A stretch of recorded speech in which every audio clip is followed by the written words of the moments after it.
ഈ ട്രാൻസ്ജെൻഡർ എന്ന് പറയുമ്പോഴേക്ക് ഈ എഴുതിയ ആളടക്കം ഒരു തെറ്റിദ്ധാരണയിലുണ്ട് എന്നാണ് തോന്നുന്നത്. ഈ ഹുൻസ എന്ന പേരിൽ അറിയപ്പെടുന്ന നപുംസുഖം, അതായത് ജന്മന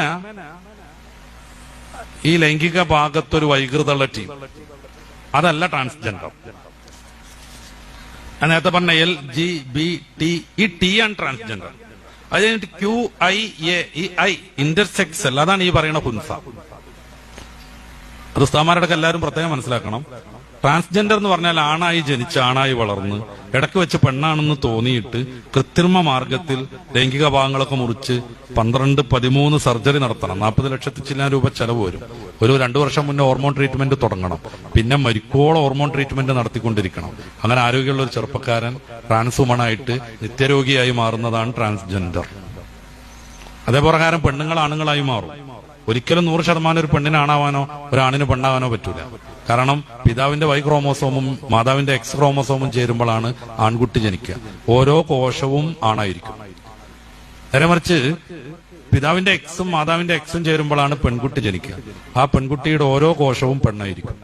അപ്പൊ പ്രകടമായി കാണുന്ന ലൈംഗിക ഭാഗങ്ങൾ, സെക്സ് എന്ന് പറയുന്ന സാധനം, നമ്മുടെ ഈ ഡിസ്ചാർജിനുള്ള ഓർഗൻസ്, മൂത്രയിക്കാനും വിസർജനം നടത്താനുള്ള സാധനങ്ങൾ, ഇത് കട്ട് ചെയ്തിട്ടോ അല്ലെങ്കിൽ വേറൊന്ന് തുന്നിപ്പിടിപ്പിച്ചതുകൊണ്ടോ, അതേപ്രകാരം പെൺകുട്ടി സ്തനം മുറിച്ചിട്ടതുകൊണ്ടോ, ആണ് സിൽക്കനും മറ്റൊക്കെ കുത്തിവെച്ചിട്ട് സ്തനഭാഗം വളർത്തിക്കൊണ്ടുവന്നുകൊണ്ടോ ഒരിക്കലും പെണ്ണാണാവൂല, ആണ് പെണ്ണാവൂല.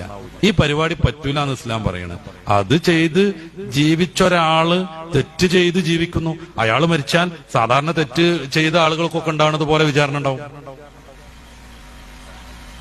ഞാൻ അത് കേട്ടെ. സാധാരണ തെറ്റ് ചെയ്ത് മരിച്ച ഒരാൾക്ക് ഉണ്ടാവുന്ന വിചാരണ അയാൾക്കുണ്ടാവും. നേരെ മറിച്ച് നേരത്തെ പറഞ്ഞ ഹുൻസ, ജനിക്കുമ്പോൾ തന്നെ 2 ലിംഗം ഉണ്ടാവും, അല്ലെങ്കിൽ ലിംഗം ഉണ്ടാവില്ല. ആ ഭാഗത്ത് ഡിസ്ചാർജിനുള്ളൊരു ഒരു എന്താണ് പറയാ, ദ്വാരം മാത്രം ഉണ്ടാവും. ഇതാണ് ഹുൻസ എന്ന് പറയുന്ന സാധനം. അത് ട്രാൻസ്ജെൻഡർ അല്ല, ഹിജഡ എന്ന് പറയുന്ന സാധനമാണ്. അതിന് നമ്മുടെ ഇംഗ്ലീഷിൽ ഇന്റർസെക്സ് എന്നാണ് പറയാം. ഇത് സാധാരണ ഒന്നുകിൽ ആണാണ് അല്ലെങ്കിൽ പെണ്ണാണ്. അതെങ്ങനെ തീരുമാനിക്കുക? ഫിഖ്ഹിലൊക്കെ വ്യക്തമായ രീതിയിലുണ്ട്. 2 ലിംഗം ഉള്ളതിൽ ഏതാണ് കൂടുതൽ പ്രവർത്തനക്ഷമം, അതായിട്ടാണ് അവരെ പരിഗണിക്കുക. മറ്റേ ലിംഗം ശരീരത്തിന് കേടൊന്നും വരാത്ത വിധാണെങ്കിൽ അത് കട്ട് ചെയ്ത് ഒരു സർജനെ കൊണ്ട് കട്ട് ചെയ്ത് മാറ്റിയാൽ പൂർണ്ണമായ പുരുഷനോ പൂർണ്ണമായ സ്ത്രീയോ ആയി മാറും. അതെങ്ങനെ പ്രവർത്തനക്ഷമത തീരുമാനിക്കുക? അതിനും കുറെ മാർഗങ്ങളുണ്ട്. മൂത്രം ഒഴിക്കുന്നത് ഏതിലൂടെയാണ് നോക്കണം. 2ലൂടെയും മൂത്രം വരുന്നുണ്ടെങ്കിൽ സ്റ്റാർട്ടിങ് ഏതിലൂടെ നോക്കണം. അപ്പൊ സ്റ്റാർട്ടിങ്ങിലൂടെ വരുന്നതായിരിക്കും അവരുടെ സെക്സ്. മറ്റേത് അപ്പുറത്ത് ഇപ്പൊ ഒരു ഓട്ടുണ്ടായാൽ തന്നെ അതിലൂടെ കുറച്ച് മൂത്രം വരും പോലെ കൃത്രിമമായി വരുന്നതാണ്. അപ്പൊ ആ ഭാഗം അടക്കണം, മറ്റേത് ഉഷാറാവും. അപ്പോ 2ലും ഒരേപോലെ സ്റ്റാർട്ടിങ് എന്നുണ്ടെങ്കിൽ ഏതാണ് അവസാനം നിൽക്കുന്നത് നോക്കും. 2ലും നിൽക്കുന്നത് ഒരേ പ്രകാരമാണെന്നുണ്ടെങ്കിലാണ് ഹുൻസൽ മുഷ്കിൽ, സംശയാസ്പദമായ ഹുൻസ എന്ന പേരിൽ വരിക. അവരെ പിന്നെ അവരുടെ ഏകദേശം ലൈംഗിക പക്വതൊക്കെ വന്നിട്ട് അവർക്ക് ഏത് ലിംഗത്തോടാണോ ലൈംഗിക ചായ്വ് എന്നുള്ളത് നോക്കണം. അവർ ആൺകുട്ടിയോടൊക്കെയാണ് നല്ല ചായ്വെങ്കിൽ ഈ സാധനം പെണ്ണാന്ന് മനസ്സിലാവും. അല്ല, ഒരു പെൺകുട്ടിയെ കാണുമ്പോഴാണ് ഇങ്ങനത്തെ ഒരു ഹുൻസക്ക് ലൈംഗികമായ ഉത്തേജനം വരുന്നതെങ്കിൽ ആള് ആണാന്ന് മനസ്സിലാക്കപ്പെടും. ഒന്നുകിൽ ആണാണ് അല്ലെങ്കിൽ പെണ്ണാണ്. അവർക്ക് സാധാരണ നമ്മളൊക്കെ ജീവിക്കുന്ന അതേ ജീവിതമാണ്. വളരെ അപൂർവമായിട്ട് മാത്രമാണ് അങ്ങനത്തെ ജന്മങ്ങൾ ഉണ്ടാകുക. അവരെ സർജറി നടത്താൻ ഇസ്ലാം അനുവദിക്കുകയും ചെയ്യും. അപ്പൊ എന്താ ട്രാൻസ്ജെൻഡറിനെ സർജറി നടത്താത്തത്? അവിടെ പ്രശ്നം മെന്റലി പ്രോബ്ലം ആണ്, ഇവിടെ പ്രശ്നം ബയോളജിക്കൽ പ്രോബ്ലം ആണ്.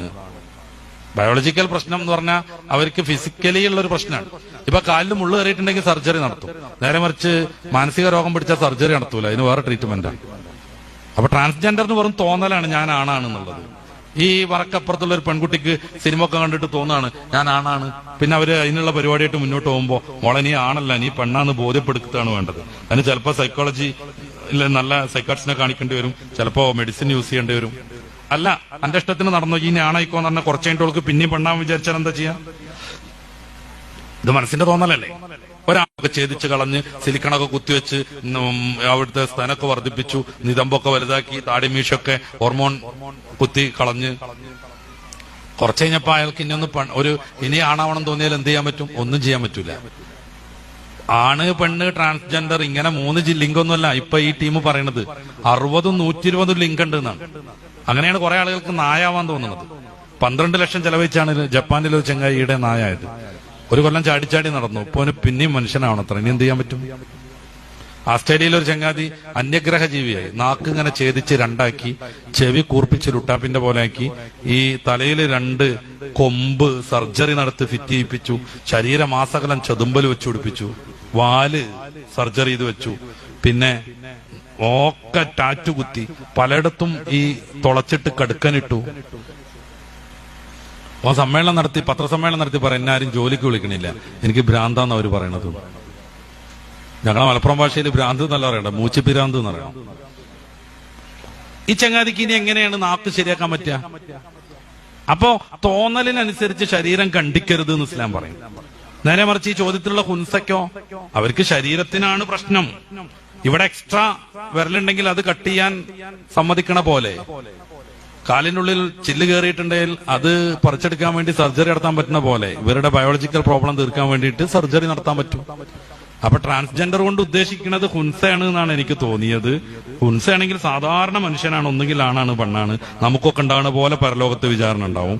അല്ല, നേരത്തെ പറഞ്ഞ പോലെ ഈ പുരുഷനായി ജനിച്ചു വളർന്ന് പിന്നെ ഇടയ്ക്കൊരു തോന്നലിന് പെണ്ണാക്കി മാറാൻ ശ്രമിച്ച ആള് ആ ട്രാൻസ്ജെൻഡർ ആണ് ഉദ്ദേശിക്കുന്നതെങ്കിൽ അവര് തെറ്റ് ചെയ്ത് മരിച്ചുപോയ ആളാണ്. തെറ്റ് ചെയ്ത് മരിച്ചുപോയ ആളുകൾക്ക് എന്താ ഉണ്ടാവുക? അതുപോലെ ചോദ്യോത്തരമൊക്കെ ഉണ്ടാവും. ചിലപ്പോൾ നരകത്തിലോടും അതിന്റെ പണിഷ്മെന്റ് ഒക്കെ കഴിഞ്ഞ സ്വർഗത്തിലേക്കാക്കും. പക്ഷെ ട്രാൻസ്ജെൻഡർ ആയി കഴിഞ്ഞ് മതം മാറുന്ന ഒരു രീതിയുണ്ട്, അമ്മ എന്നുള്ള ദൈവത്തിന് വിശ്വസിക്കും. അപ്പൊ പിന്നെ മസ്അല മാറും. മതം നിഷേധിച്ചു കഴിഞ്ഞാൽ കാഫറാണ്, കാഫർ നിത്യമായി നരകത്തിൽ വസിക്കുന്നതുമാണ്. ട്രാൻസ്ജെൻഡറിന്റെ കാര്യം പറഞ്ഞല്ലോ, ഇപ്പൊ ആണായിട്ട് ആൺകുട്ടിയായിട്ട് ജീവിച്ചൊരു പെട്ടെന്ന് സ്ത്രീയായിട്ട് മാറി കുറെ കാലം ഇങ്ങനെ പോയി. ആ പെണ്ണ് മരണപ്പെട്ടാൽ, ആ ട്രാൻസ്ജെൻഡർ മരണപ്പെട്ടാൽ അതിനെ മയ്യത്ത് കുളിപ്പിക്കുന്നത് ഏത് മസലയിലാണ്? മയ്യത്ത് കുളിപ്പിക്കൽ മാത്രമൊന്നുമല്ലോ, തൊട്ട ഒന്നും മുറിയൊന്നുമില്ല. അതിന്റെ മുന്നേ, മരിക്കണതിന്റെ മുന്നേ ഒരാൾക്ക് പൂർണ്ണമായി ശാസ്ത്രം കൊണ്ടോ മറ്റോ പൂർണ്ണമായി പെണ്ണായി മാറാൻ പറ്റിയാൽ അവർക്ക് പെണ്ണിന്റെ മസലയായിരിക്കും. പൂർണ്ണമായി പെണ്ണായി മാറാൻ പറ്റിയില്ലെങ്കിലോ ആണിന്റെ മസലയായിരിക്കും. നിലവിൽ പൂർണ്ണമായി പെണ്ണായി മാറാൻ ഒരു വകുപ്പില്ല. 2 മാസം കാനും ഹോർമോൺ കുത്തിവെച്ചിട്ടില്ലെങ്കിൽ അവർ വീർപ്പിച്ചു വെച്ച സാധനങ്ങളൊക്കെ മാങ്ങ ഉപ്പിലിട്ട പോലെ ചുങ്ങിട് പോകും. പന്തിന് മുള്ളു കയറിയ പോലെ അവരുടെ മാറിട കൊണ്ട് ചുങ്ങിപ്പോകും. അപ്പൊ അവരാണെന്നെ നടത്തും. കാരണം അടിസ്ഥാനപരമായി ആണിന്റെ ഹോർമോൺ വരുന്നത് കൊണ്ടാണ് സ്തനം ചുങ്ങണത്. അത് ചുങ്ങാതിരിക്കാൻ മാസാമാസം കൃത്രിമമായി പെണ്ണ് ഹോർമോൺ കുത്തിവെക്കണം. പൂർണ്ണമായി ഒരാൾക്ക് ആണാവാൻ പറ്റുമെങ്കിൽ പിന്നെ ആണിന്റെ മസലയാണ്. ഓനെ തൊട്ട ഒതുമുറിയില്ല, ഓനെ കുളിപ്പിക്കേണ്ടത് ആണുങ്ങളാണ്. പൂർണ്ണമായി പണ്ണാവാൻ പറ്റിയാൽ പെണ്ണിന്റെ മസലയാണ്. അവളെ അതുവരെ ആണായിരുന്നെങ്കിൽ പോലും അവളെപ്പ തൊട്ട ഒതുമുറിയും. പക്ഷെ ശാസ്ത്രീയമായിട്ട് പൂർണ്ണമായിട്ട് ആണോ പെണ്ണാവാനൊന്നും പറ്റൂല. പിന്നെ എങ്ങനെയാണ്? ഒരൗലിയ കറാമത്തോണ്ടാക്കി സങ്കല്പിച്ചോളൂ. ഒരൗലിയ കറാമത്തോണ്ട് ഒരു മയമീനെ നേരെ പാത്തും നോക്കി ഫുള്ളി മാറി. ഇപ്പൊ ഈ ട്രാൻസ്ജെൻഡർ പെണ്ണായി എന്നൊക്കെ പറഞ്ഞു നടക്കുന്ന സാധനങ്ങളില്ലേ, ഓലെ പെൻഡുലം പോയി തന്നെയുള്ളൂ. പ്രസവിക്കാൻ പറ്റുമോ? ഇല്ല. നേരാവണ്ണം സെക്സ് പറ്റുമോ? ഇല്ല. ഗർഭാശയുണ്ടോ? ഇല്ല. ഹയല് വരുമോ? ഇല്ല. ഹയതിന്റെ കൃത്യം 14 ദിവസമാണ് ഓവുലേഷൻ ഉണ്ടാകുക, അണ്ടവിസർജനം, അതുണ്ടോ? ഇല്ല.